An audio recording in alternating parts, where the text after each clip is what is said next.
Hello everyone, I am Aarti from the Venkateshwar School. In today's session, I would like the children to know about the structure and working of human ear. Structure and working of a human ear. The ears are the sense organs which help us in hearing sound.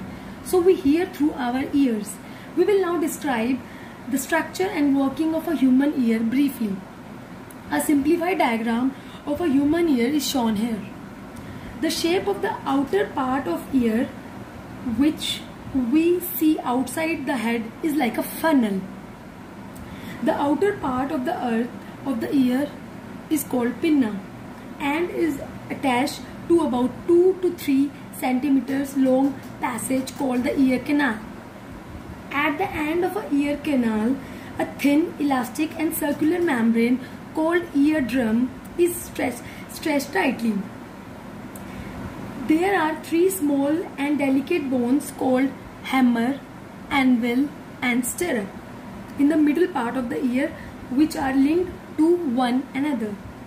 One end of hammer touches the eardrum and its other end is connected to second bone anvil. The other end of anvil is connected to a third bone called the stirrup. And the free end of the stirrup touches the membrane over the oval window. The inner part of ear has a coil tube called cochlea. This is cochlea. One end of cochlea is connected to middle part of the ear through the elastic membrane over the oval window. Cochlea is filled with a liquid. The liquid present in cochlea contains nerve cells, which are sensitive to sound. The other end of the cochlea is connected to the auditory nerves, which goes to the brain.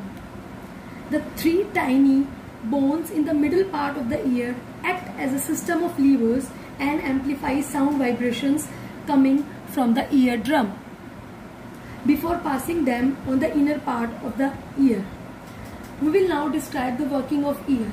The sound waves coming from a sound producing body are collected by the pinna of outer part of the ear. These sound waves pass through the ear canal and fall on the eardrum. When the sound waves fall on the eardrum starts vibrating back and forth rapidly.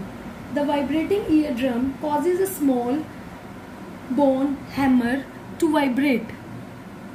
From the hammer, vibrations are passed on to the second bone, that is anvil, and then to the third bone, stirrup.